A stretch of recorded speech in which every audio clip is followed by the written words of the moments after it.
రాజేష్ గారు, గతంలో మనం 90ల్లో జరిగిన 90స్లో జరిగినటువంటి ఆ కశ్మీరీ పండిట్లో ఓచకోత ఎవ్వరం కూడా ఒక పీడ కళ మర్చిపోలేము. ఇప్పుడు మన కాళిదాస్ గారు చెప్పినట్టుగా యాజ్ పర్ రికార్డ్సే 2.5 లక్షల మంది ఎక్కడ వాళ్ళు అక్కడ కకామికలం అయిపోయి చల్లా చెదరైపోయి ఉన్నటువంటి పరిస్థితి. ఒకటే నినాదం ఏముండేది, అయితే కన్వర్ట్, లేకపోతే చచ్చిపో, లేకపోతే పారిపో. అయితే నువ్వు మతం మారు, లేకపోతే చచ్చిపో, ఈ రెండు లేదంటే నీకు కొన్ని ఆప్షన్ వదిలి వెళ్ళిపో. ఇదే నినాదంతో వాళ్ళు పనిచేశారు, సక్సెస్ అయ్యారు. ఇప్పుడు కూడా అదే ఫార్ములాని వాళ్ళు ఫాలో అయ్యేటువంటి ప్రయత్నం చేస్తున్నారా?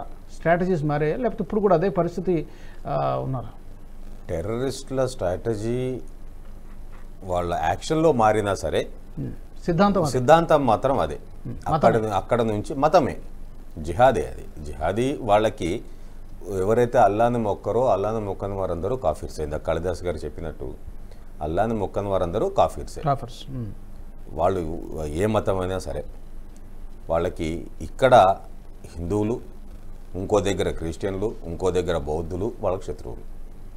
ఇంకో దగ్గర ఇంకో మతం ఏదన్నా ఉంటే వాళ్ళు పార్సీల శత్రువులే వాళ్ళకి ఇరాన్లో, అందుకని వాళ్ళని తరిమేశారు, వాళ్ళు ఇక్కడికి వచ్చి సెటిల్ అయ్యారు. ఇలా వాళ్ళకు ఇస్లాం వాళ్ళు కాకుండా ఇంకెవరున్నా సరే కాఫీరే వాళ్ళకి. ఎవరు దోస్తు కారు వాళ్ళకి, ఇస్లాం వాళ్ళే మాత్రమే వాళ్ళ దోస్తులు. సో వాళ్ళ ఆ సిద్ధాంతాన్ని వాళ్ళు ఫాలో అవుతుంటారు. టెర్రరిస్టులందరూ ఫాలో అయ్యేది అదే జిహాదీ సిద్ధాంతం. కాఫీర్లు అంత నాన్ ఇస్లామిస్ట్స్ ఆర్ కాఫీర్స్. సో ఒకప్పుడు అదే దీంతో అక్కడ 90 దశకంలో మనం చూసాము చాలా చోట్ల. మనం కాశ్మీర్ ఫైల్స్ కానీ ఇంకోటి కానీ హిస్టరీ తెలిసిన వాళ్ళు ఎవరికైనా అప్పుడు జరిగినవి అందరికీ తెలుసు. బలవంతంగా ఇళ్లలోకి చొరబడి చంపేసి మానభంగాలు చేసేసి వాళ్ళని. ఎందుకంటే ఒక టీచరు తన పోస్ట్ కోసం అక్కడికి వెళ్తే నిలువుగా కట్టెలు కోసే మిషన్లో పెట్టి నిలువుగా కోసే సందర్భాలు ఉన్నాయి. అంత దారుణంగా అంటే భయభ్రాంతులను చేసి తరిమేయాలి అక్కడి నుంచి. అక్కడ ప్రాంతంలో ఉండకూడదు. వాళ్ళకి కావాల్సింటే వాళ్ళది కేవలం చంపడము ఇది చేయటమే కాకుండా వాళ్ళని భయభ్రాంతులకు గురి చేసి మళ్ళీ తిరిగి రాకుండా చేయటం. దానికోసమే వాళ్ళ ప్రయత్నాలన్నీ కూడా. అయితే ఈ 370 తీసేసిన తర్వాత ఎవరైనా వచ్చి అక్కడ ఉండొచ్చు అన్నప్పుడు స్లోగా అప్పుడు వెళ్ళిపోయిన పండితులు ఎవరైతే ఉన్నారో వాళ్ళందరూ తిరిగి వస్తున్నారు. ఆ తర్వాత ఇంక మిగతా ఇప్పుడు వేరే స్టేట్స్ నుంచి ఎవరైనా సరే అక్కడికి వెళ్ళి ఇండస్ట్రీస్ పెట్టచ్చు, టూరిజం సంబంధించిన యాక్టివిటీస్ చేయొచ్చు, బిజినెస్ చేయొచ్చు. ఇటువంటి వాటితోటి అక్కడ ఎకనామిక్ యాక్టివిటీస్ పెరుగుతున్నాయి. పెరిగినప్పుడు వాళ్ళకి రిక్రూట్మెంట్ తగ్గిపోతుంది. లోకల్ సపోర్ట్ ఇంతకుముందు 500 రూపాయలు ఇస్తే రాళ్ళు కొట్టేవాళ్ళు. అయితే వాడికి కాలో చేయో పోయేది, దానికి మళ్ళీ ఫండింగ్ ఇచ్చేవాళ్ళు. కానీ ఇప్పుడు ఏమైంది, అది ఎంత చావు బతుకు మీద రిస్క్ తీసుకోకుండా సంపాదించే అవకాశాలు ఉన్నప్పుడు చచ్చిపోవాలని ఎవరు కోరుకుంటారు? ఈ 370 తీసేయటం మూలంగా అక్కడ బిజినెస్ పెరుగుతుంది, ఎక్కువ మంది టూరిస్టులు వస్తున్నారు, వాళ్ళకు కూడా ఇన్కమ్ పెరుగుతుంది. సో ఈ రిస్క్ చేయాల్సిన అవసరం లేదు వాళ్ళకి. రిస్క్ చేయకుండా బిజినెస్ వస్తున్నప్పుడు దే వెల్కమ్ టూరిస్ట్. ఇక్కడ లోకల్ వాళ్ళని గత 50-60 సంవత్సరాలుగా 90లో అంతకు ముందు నుంచి కూడా 90కి ప్రిపరేషన్ జరిగింది. 90లో ఆల్ ఆఫ్ సడన్ రాలా. ఉచ్చకోత కోయటం, పండితులను తరిమేయటం అనేది ఒక రోజులో రాలేదు. దానికి ముందు చాలా ప్రిపరేషన్ జరిగింది. అంటే అక్కడ లోకల్ యూత్ అందరినీ రాడికలైజ్ చేయటము, వాళ్ళందరినీ కేవలం మతం మాత్రమే ఇది, మానవత్వం అనేది లేదు అన్నట్టుగా వాళ్ళని రాడికలైజ్ చేయటము, వాళ్ళకు నూరిపోయటము. మద్రసాలలోనూ స్కూళ్ళల్లోనూ ఇమామ్స్ కానీ ఇంకోళ్ళు కానీ ప్రతి మసీదులో అదే నూరిపోసి వాళ్ళని మెంటల్గా ప్రిపేర్ చేసి ఒక్కసారి దాన్ని ఎగ్జిక్యూట్ చేయగలిగారు. దానికి అక్కడ లోకల్ గవర్నమెంట్ కూడా పెద్ద యాక్షన్ తీసుకునే స్థితిలో లేని టైం అది. మనకి 90లలో చూస్తే దేశంలో రాజకీయ అనిశ్చితి బాగా ఎక్కువ ఉంది. ఎవరు గవర్నమెంట్లో ఎవరు ఉంటారు, ఎవరు పోతారు, ఎప్పుడు ఉంటారు, ఎప్పుడు పోతారు తెలియని పరిస్థితుల్లో ఉన్నాం. స్ట్రాంగ్ గవర్నమెంట్ లేదు, ఫైనాన్షియల్లీ ఎకనామికల్లీ కూడా పొలిటికల్లీ విల్ లేదు, పొలిటికల్ స్టెబిలిటీ లేదు, ఎకనామిక్ స్టెబిలిటీ కూడా లేదు. ఆ టైంని they have properly used it to capture Kashmir.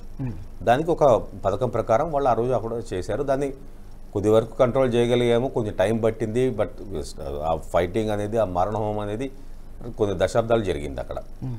అక్కడి నుంచి 2 లక్షల మంది అఫీషియల్గాను, 5-6 లక్షల మంది అన్అఫీషియల్గాను పారిపోయి వచ్చారు. వాళ్ళ ఇల్లు వాకిళ్ళు అన్నీ వదిలేసుకొని. ఒక్కొక్కళ్ళకి మ్యాన్షన్స్ లాగా పెద్ద ఇల్లు ఉండేవి.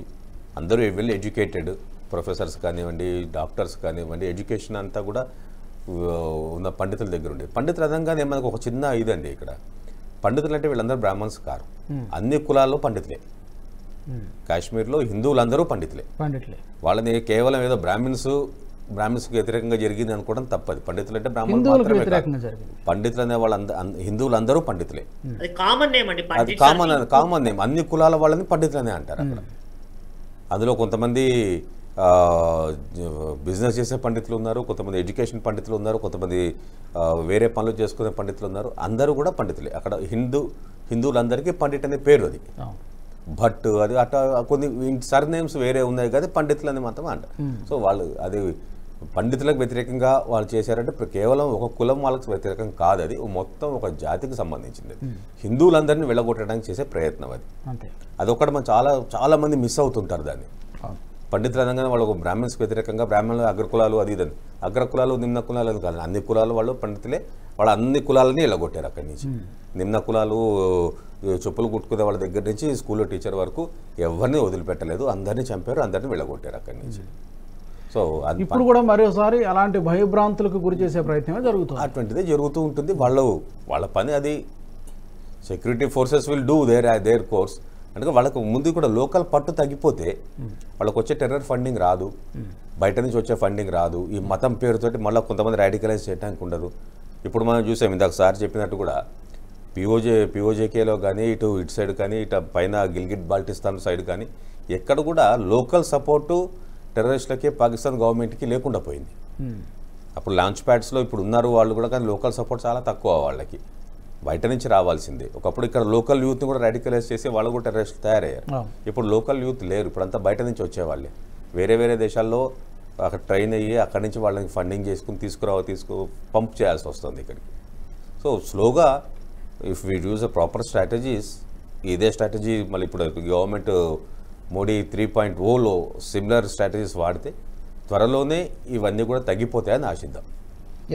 Let's hope for that. ఈ వీడియో మీకు నచ్చినట్టయితే లైక్ చేయండి, 10 మందికి షేర్ చేయండి. అలాగే కామెంట్ల రూపంలో మీ అభిప్రాయాలను మాతో పంచుకోండి. Nationalist hub group of channels ను సబ్స్క్రైబ్ చేసుకుని తెలుగునాట జాతీయవాద జర్నలిజాన్ని ప్రోత్సహించండి. ఈ వీడియో కింద ఉన్న బెల్ ఐకాన్ పై క్లిక్ చేయడం మర్చిపోవద్దు.